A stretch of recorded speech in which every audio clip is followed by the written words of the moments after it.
प्रणाम उत्तराखंड। जिस प्रकार से टैगलाइन डाली है कि युवाओं के जो संघर्ष की जीत है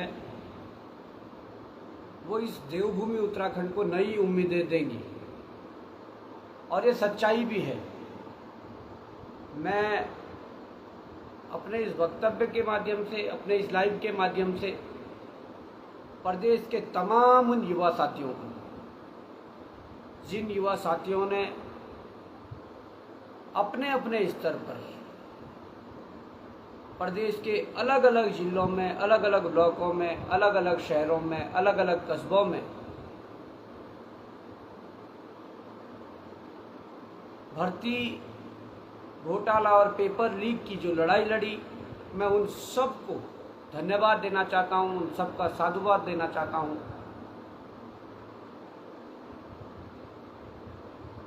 अगर उत्तराखंड के इतिहास में देखा जाए तो पहली दफा एक आंदोलन जिसकी चिंगारी सुलगती है और वो चिंगारी पूरे प्रदेश के अंदर जाकर अलग अलग स्थानों पर संघर्ष के रूप में सामने आती है। इसके लिए उत्तराखंड बेरोजगार संघ, उनके अध्यक्ष राम कंडवाल जी, उपाध्यक्ष सुरेश जी, या तमाम वो युवा साथी जिन्होंने इसके लिए संघर्ष किया, जिन्होंने इसके लिए तमाम प्रकार की क्रिया की, मैं बताना चाहता हूं कि एक एक वो साथी, जो ये वो युवा रहा हो, अभिभावक रहा हो, हमारी मातृशक्ति रही हो, या वो व्यक्ति रहे हो जिन्होंने आंदोलन को प्रत्यक्ष अप्रत्यक्ष रूप से सहयोग किया। पहली बार हुआ कि जब किसी संगठन के द्वारा एक कॉल हुई और उस संगठन के बैनर तले विपक्ष और सत्ता दोनों को आना पड़ा, और इसीलिए मैं कहता हूं ये युवाओं की बहुत बड़ी जीत है। प्रदेश भर में क्रेडिट लेने के लिए होड़ मची हुई है। जो लोग कल तक कहते थे ये माओवादी है, ये नक्सलवादी है, ये हिंदू विरोधी है, या इसके अलावा कहते थे कि वहाँ बैठे हुए सब अनपढ़ हैं, या इसके अलावा अन्य बातें जो कई लोगों के द्वारा कही गई, मैं उन्हें भी कहना चाहता हूँ कि ये युवाओं का संघर्ष था, पेवर युवाओं की लड़ाई थी, जिसमें सहयोग के रूप में अभिभावक गणों द्वारा, बड़ी संख्या में मातृशक्ति द्वारा, बड़ी संख्या में सामाजिक संगठनों द्वारा, पूर्व सैनिकों द्वारा सहयोग किया गया, समर्थन किया गया, जिससे कि ये अंजाम तक पहुंच पाया। और मैं अभी भी कहता हूं कि इस प्रकार की लड़ाइयां जो अपने अधिकारों के लिए, अपने हकों के लिए जो होती है, इसके लिए सदैव आगे आना चाहिए। युवाओं ने आगे आकर इस लड़ाई को लड़ा, उन्होंने दिखाया कि कैसी भी सत्ता हो, कोई भी सत्ता हो, यदि मांगे जायज है, यदि आपके अंदर अनुशासन है, तो निश्चित ही उस लड़ाई को अंजाम तक पहुंचाया जा सकता है और वो लड़ाई जीती जा सकती है। आज क्रेडिट लेने के लिए मैं देख रहा था पूरे प्रदेश के भीतर बड़े बड़े होल्डिंग, बड़े बड़े पोस्टरबाजी, राजनीतिक दलों के कार्यालय को आगे पटाखे बम फोड़कर आतिशबाजी की जा रही है, और ये उन्हीं के द्वारा की जा रही है जो पहले मुकर रहे थे सीबीआई नहीं होनी चाहिए, जो पहले मुकर रहे थे ये युवा भटक रहे हैं, जो पहले मुकर रहे थे ये आंदोलन सही दिशा में नहीं है। पर मैं कहना चाहता हूं ये पढ़ा लिखा समाज है, पढ़े लिखे युवा है, ये भूगोल भी पढ़ते हैं, इतिहास भी पढ़ते हैं। उसके साथ साथ राजनीतिक शास्त्र भी पढ़ते हैं, राजनीतिक विज्ञान पढ़ते हैं, उसमें संविधान से लेकर अनुच्छेद से लेकर कानून तक पढ़ते हैं। ये वो लोग हैं जो गुमराह होने वाले नहीं हैं। इन्हें जहां पर सही लगेगा ये वहां पर उसे सही बोलेंगे, जहां पर गलत लगेगा वहां पर वो गलत बोलेंगे। वो डिसीजन चाहे बॉबी पवार का हो, वो डिसीजन चाहे राम कंडवाल का हो, वो डिसीजन चाहे किसी का भी हो, जहां पर गलत होगा वहां पर ये युवा पढ़े लिखे हैं, ये सामने आकर उस चीज को बोलते हैं कि यहाँ पर गलत है, इसे सुधारना पड़ेगा। क्योंकि इस आंदोलन में ऐसा नहीं है कि किसी एक को क्रेडिट जाता है, पर उत्तराखंड बेरोजगार संघ को क्रेडिट जाता है, उत्तराखंड बेरोजगार संघ के अध्यक्ष राम कंडवाल जी को क्रेडिट जाता है, और उत्तराखंड स्वाभिमान मोर्चा जो पहले दिन से बेरोजगार संघ के साथ समर्थन के रूप में डटा हुआ था, उत्तराखंड स्वाभिमान के भी एक एक सैनिक क्रेडिट जाता है। ये क्रेडिट उन लोगों को भी जाता है कि देहरादून जैसी जगह पर जिन युवा साथियों ने, वो हमारी बहनें रही हो, हमारे भाई रहे हो, छोटे रहे हो, बड़े रहे हो, जिन्होंने 8 रातें 8 दिन किस प्रकार से बिताए, किस प्रकार से संघर्ष किया, कैसे 8 दिन तक रोटी खाने को नसीब नहीं हुई, दाल चावल पुलाव और इस प्रकार से चीज़ें खाते गए और पूरे संघर्ष किया। ये क्रेडिट उन लोगों को जाता है। ये क्रेडिट उन लोगों को भी जाता है जिन लोगों ने वहाँ खड़े रहकर लोगों को पानी पिलाया, वहाँ खड़े रहकर लोगों को खाना खिलाया, वहाँ पर खाना बनाया, तमाम प्रकार की चीज़ें जो एक एक व्यवस्था, एक एक छोटी से छोटी चीज़ की व्यवस्था जिन लोगों ने करी, ये क्रेडिट उन तमाम लोगों को जाता है। देहरादून के अलग अलग जगहों पर, चाहे हल्द्वानी में भूपेंद्र कोरंगा जी की जो अनशन था उसे वो क्रेडिट जाता है। उन्हें जब हॉस्पिटलाइज किया गया तो चाहे पीयूष जोशी जी ने उस मोर्चे को संभाला, उन्हें वो क्रेडिट जाता है। कार्तिक उपाध्याय जी जो है, जो युवा हमेशा संघर्ष के लिए तत्पर रहते हैं, तैयार रहते हैं, ये ऐसे लोगों को क्रेडिट जाता है। बड़कोट में महावीर पवार माही भाई देहरादून आए थे, पहले दिन आंदोलन किया, एक दिन यहाँ रहे, दूसरे दिन सीधे बड़कोट की तरफ निकले और वहाँ पर टेंट गाड़ा और कर्मी अनशन अनिश्चितकालीन के लिए शुरू किया। जब यहाँ पर धरने को स्थगित किया गया तो वहाँ उन्होंने स्थगित किया। ये क्रेडिट ऐसे युवाओं को जाता है। ऐसे बहुत नाम है प्रदेश के अंदर, मैं सबके नाम नहीं ले पाऊंगा, परंतु जो क्रेडिट लेने की जो होड़ मची हुई है, तो मैं कहना चाहता हूँ उन लोगों को कि ये क्रेडिट उन युवा शक्तियों को जाता है जिस युवा शक्ति ने वास्तव में अपनी लड़ाई को बहुत शिद्दत के साथ, बहुत ईमानदारी के साथ, बहुत निष्ठा के साथ, बहुत ही ज़्यादा मैं जिस चीज़ को कहूँगा अनुशासन के साथ लड़ी, ये उन्हें जाता है। इसमें जो भी मांगे थी, जो भी चीज़ें हुई, वो मैं कहना चाहता हूँ वो आप सबके सामने हुई। जो बातें हुई वो सब आपके सामने हुई। नहीं तो होता क्या है, अमूमन ये पूरा प्रदेश जानता है, ये पूरा युवा जानता है, ये सारे संगठन जानते हैं, सारे राजनीतिक दल जानते हैं कि कोई आंदोलन होता है, कोई धरना होता है,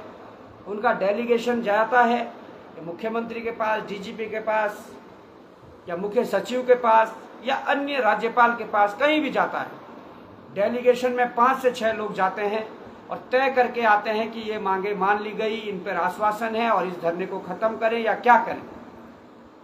पर हम लोगों ने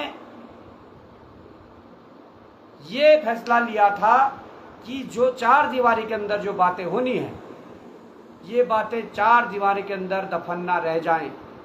ये बातें कल के दिन निकल कर ना आए कि 4 दीवारी के अंदर क्या तय हुआ था, क्यों धरने को हटाया था, क्यों सारी चीजें की थी।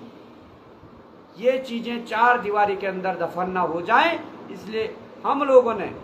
कहा कि मुख्यमंत्री जी अगर चाहते हैं कि उत्तराखंड के युवा संतुष्ट हो, उत्तराखंड के युवाओं की जो जायज मांग है वो पूरी हो, तो मुख्यमंत्री जी को धरना स्थल पर आना पड़ेगा। और मैं धन्यवाद देना चाहूंगा मुख्यमंत्री जी को कि आप धरना स्थल पर आए, युवाओं की बात को सुना और मैं चेताना भी चाहूँगा। मैं चेताना इसलिए चाहूँगा कि जो जो बातें आपने धरना स्थल पर आकर, आंदोलन स्थल पर आकर जो कही है,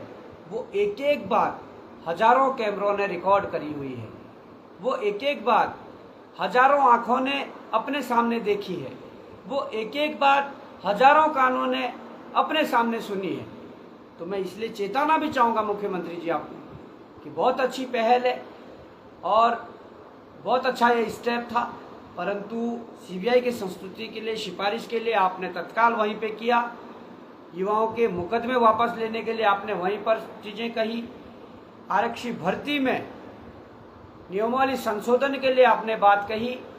इसके अलावा परीक्षा निरस्त करने के लिए जो आपने प्रोसेस बताया कि कमेटी और एसआईटी का के थ्रू जो आयोग को जो एक लेटर जाना है,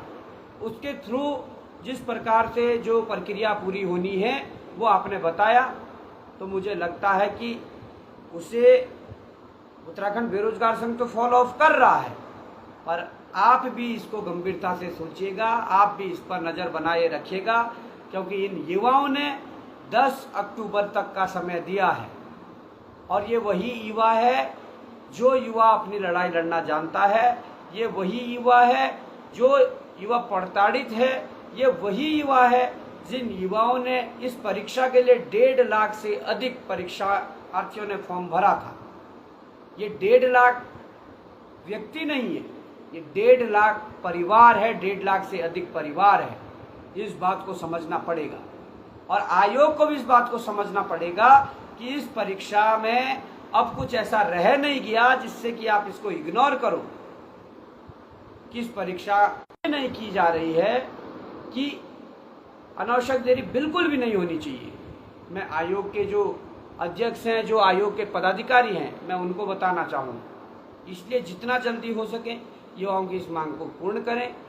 और 10 तारीख का जो समय दिया है उससे पहले पहले युवाओं को खुशखबरी मिले, युवा पढ़ें, लिखें और अपने भविष्य को संवारने में लगे। और हमने कहा कि इस प्रकार की लड़ाइयाँ ये कोई आज की लड़ाई नहीं थी। पूर्व में जब भी भर्ती घोटाले हुए, जब मैं उत्तराखंड बेरोजगार संघ के अध्यक्ष के पद पर था, हमने तब से इन लड़ाइयों को लड़ा और अंततः इस प्रदेश के युवा की जीत हुई, बेरोजगार संघ की जीत हुई, तमाम उन सभी लोगों की जीत हुई जो आंदोलन को प्रत्यक्ष और अप्रत्यक्ष रूप से समर्थन करते हैं। पर आप लोगों को यह भी विश्वास दिलाता हूं कि जिस प्रकार से लड़ाइयां लड़ी है पूर्व में, वर्तमान समय में हम संघर्ष कर रहे हैं और भविष्य में भी आपको मैं बताना चाहूँगा कि इस प्रकार के संघर्ष वो बेरोजगारों के लिए हो,